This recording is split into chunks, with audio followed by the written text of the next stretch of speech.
Créer des métavers européens, alors ça voudrait dire quoi exactement? Qu'est-ce que ça nous demanderait comme action concrète pour ne pas rater cette prochaine révolution d'Internet qui est annoncée et qui est préparée déjà chez les GAFAM, puisqu'ils l'ont annoncé assez clairement? Eh bien, par où il faudrait commencer? On voit ça avec deux experts. D'abord, Yves Bernaet, directeur Europe d'Accenture Technologies. Alors, vous avez une étude annuelle qui est publiée chez Accenture qui s'appelle Vision 2022, c'est ça? Qui s'intéresse en fait aux grandes tendances dans la tech. Et cette année, le thème principal, eh bien, c'était le métavers. À côté de vous, Alexandre Michelin, fondateur et président du Knowledge Immersif, qu'on peut appeler le KIF. Oui. C'est une communauté de professionnels de la culture et des médias qui est passionnée par les technologies d'avenir et qui aussi publie une étude avec EY. Ouais. Et ça, on a le droit à un tour d'horizon en fait, des usages et des applications métiers autour de l'immersif. Donc vous êtes en plein dans mon sujet. Bonjour à tous les deux. Bon, déjà, juste sur cette étude d'Accenture Vision 2022, centrée sur le métaverse, est-ce que c'est pas un peu prématuré? Ouais, non, je ne crois pas. Alors déjà, une vision, l'intérêt, c'est de se projeter. Oui. Donc, on avait fait ça, on le fait chaque année. Et il y a 8 ans, quand on avait publié la vision, on disait que tout business deviendra un business technologique.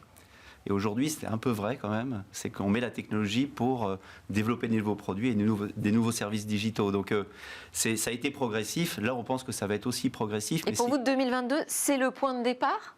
Oui, parce qu'on commence à avoir des cas d'usage. Donc je pense que c'est une vraie révolution. On était quand on a démarré l'Internet où tout le monde achetait ses adresses, on était dans un Internet 2D. Et là, la révolution, c'est de passer à un Internet 3D. Donc, mais en même temps, sans chercher à se dire « Ah, c'est une nouvelle technologie, donc il va encore y avoir un rejet de tout le monde sur la technologie », parce que je pense que ça va être une technologie à la fois désirable, qui augmente les individus, et en même temps responsable et positive.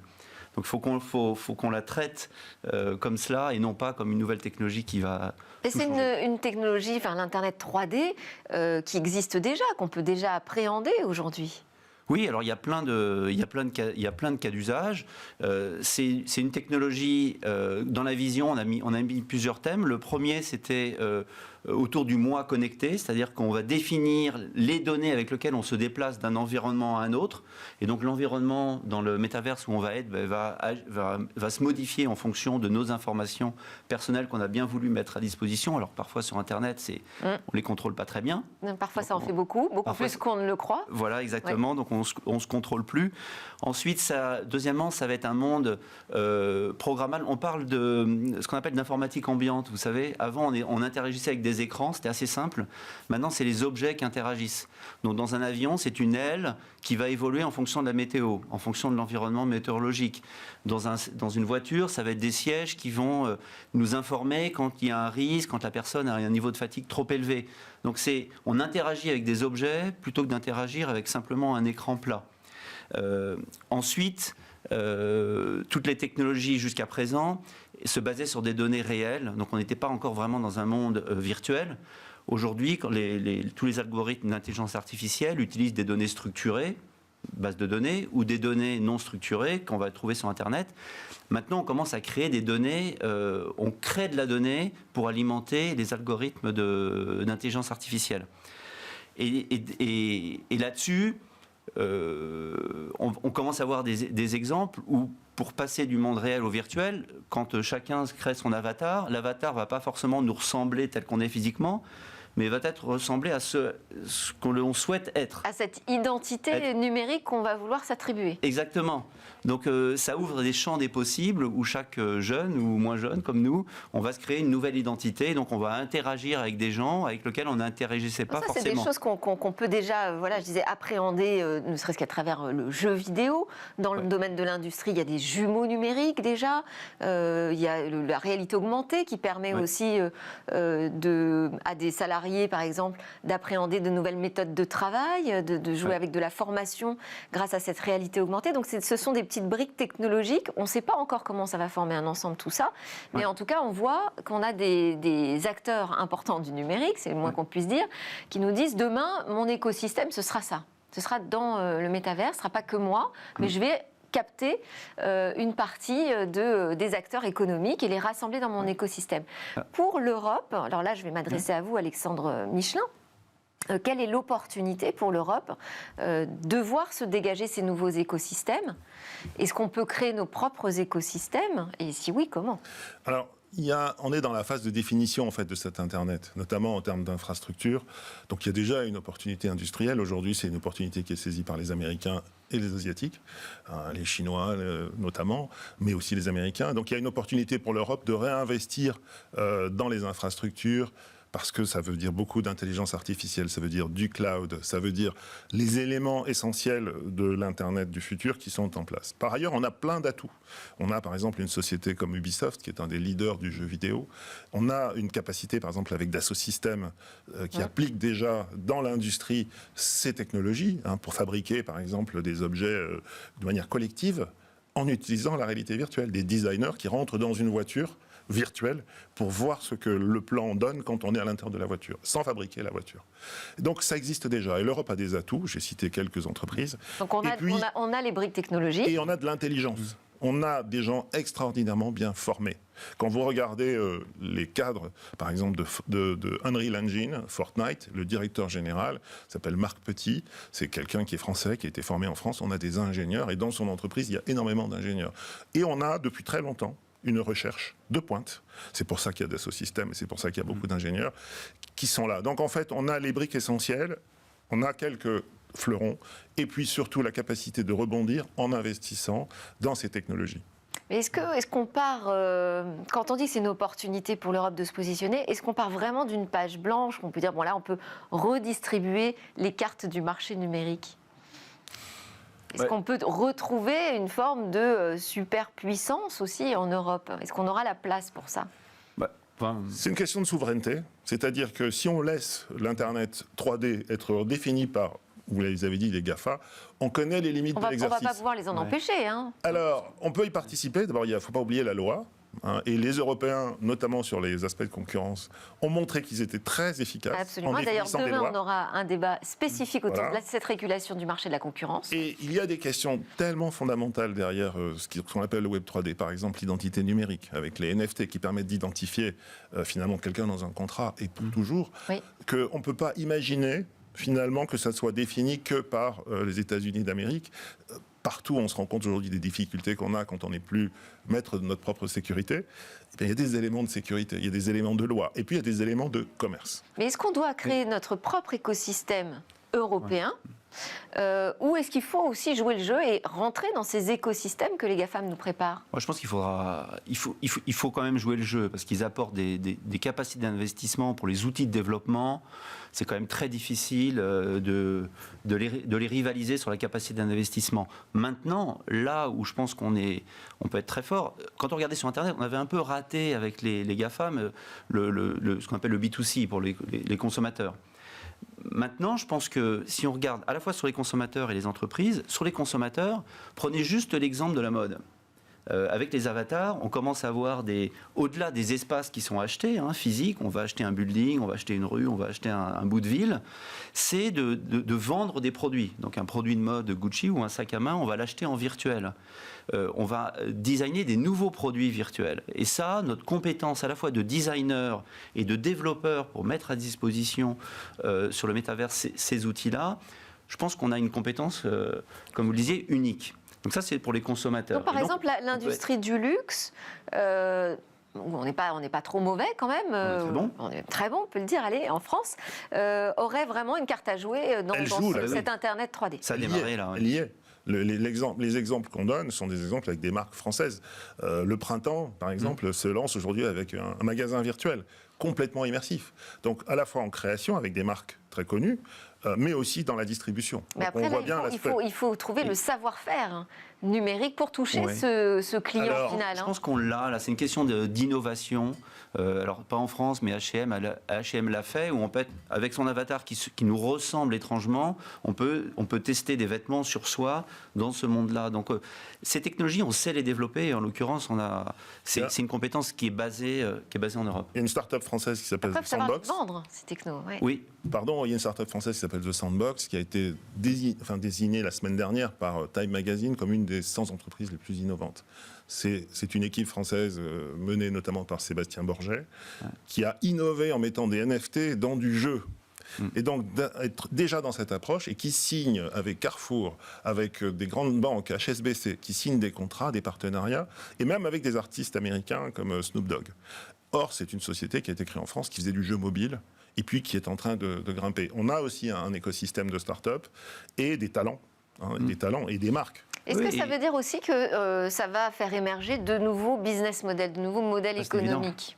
C'est évident, c'est pour ça que tout à l'heure vous me disiez, est-ce que c'est pas un peu trop tôt ? Ou c'est une reproduction de ce qui existe déjà ? Non. Il y a forcément je passe en virtuel ce qui existe en réel, copie. Ouais. Je prends une robe, je prends une montre et je la mets réellement en virtuel et on les vend. Ou alors je crée des produits spécifiquement pour ce monde-là.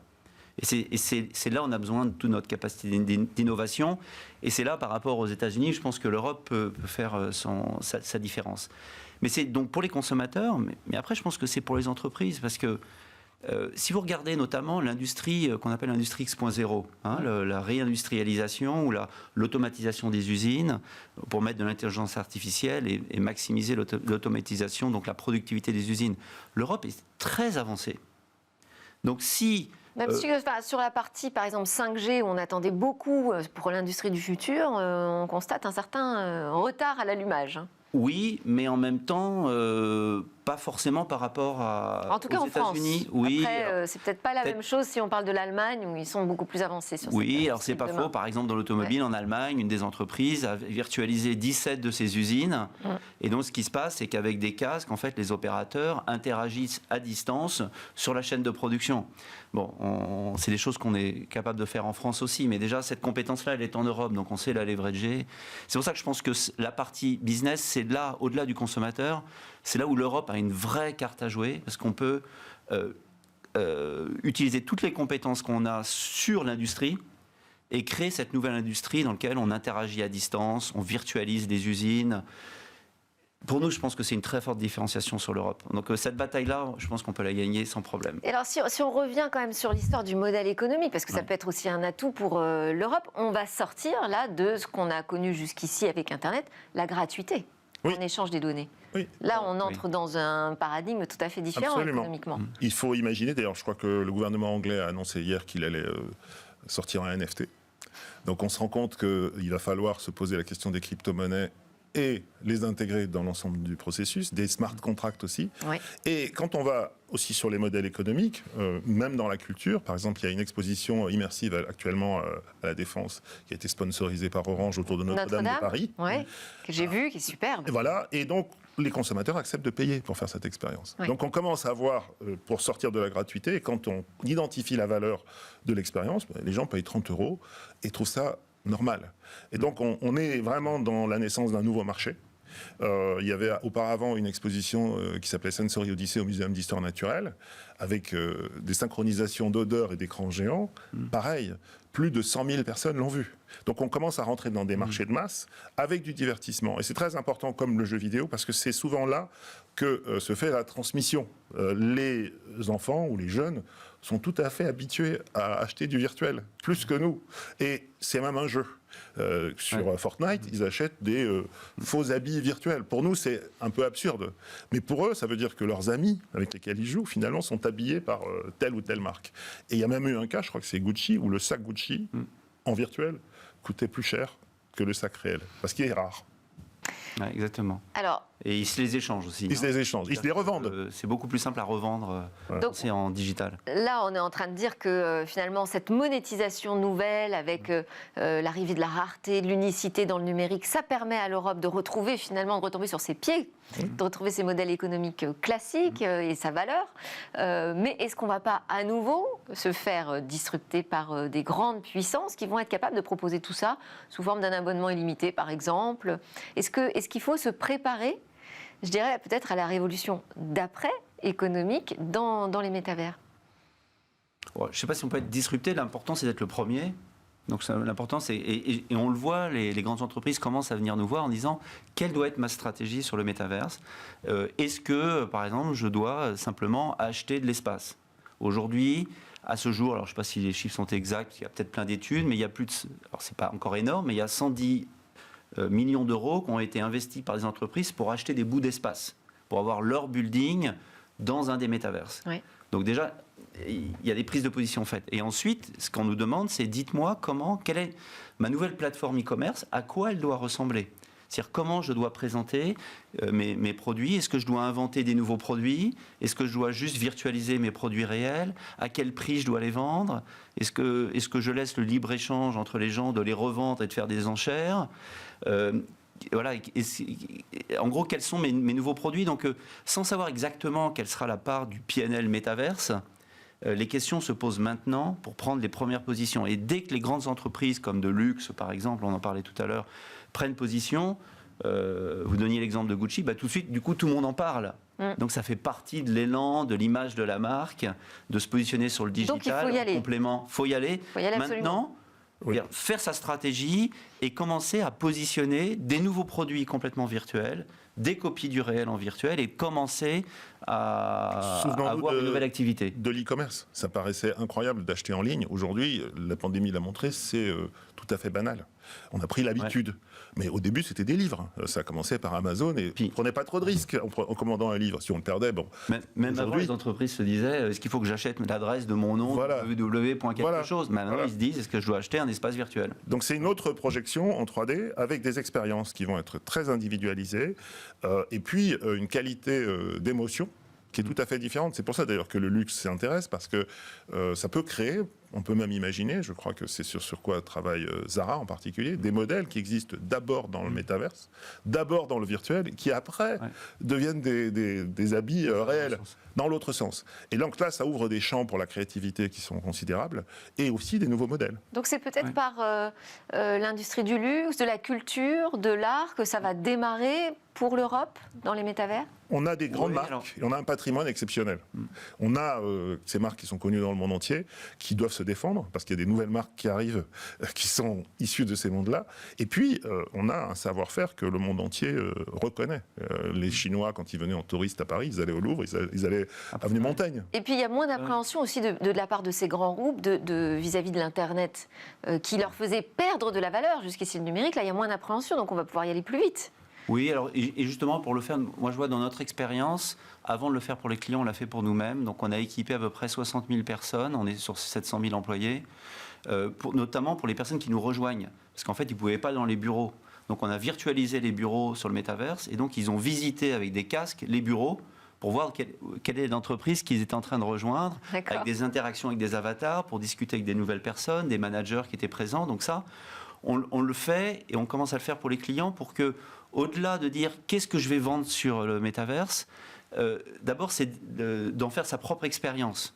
Parce que c'est la meilleure façon d'inventer... Donc c'est pas gadget pour vous? Non, c'est pas gadget, mais c'est un avenir à définir. Donc le mieux, c'est d'équiper les gens, ils le vivent, ils réfléchissent à des nouvelles idées, c'est-à-dire ils se projettent entre leur business actuel, ils font l'expérience et ils imaginent les nouveaux produits. Donc on le fait pour les personnes qui nous rejoignent, on le fait pour les employés, et les clients, ils le font aussi justement pour commencer ces sessions de brainstorming pour se projeter, parce que vous avez besoin de l'essayer. Pas rester dans la théorie, quoi. Oui, pour sortir de la théorie, exactement. Ce que Zuckerberg a fait en parlant du casque, c'est une vision qui est la sienne. Mais regardez ce que fait Snapchat avec de la réalité augmentée, avec votre téléphone ou avec des nouvelles lunettes. Des lunettes, oui. Ce sera beaucoup plus accessible. Il n'y a pas que le métaverse de Zuckerberg. Et d'ailleurs, il a cherché à faire une espèce d'OPA sur le nom, en prenant le nom. Ouais. Mais en fait, il va y avoir une suite d'expériences. Et on est déjà quelque part dans le métaverse, en faisant des expériences qui nous ajoutent à la réalité habituelle des éléments numériques.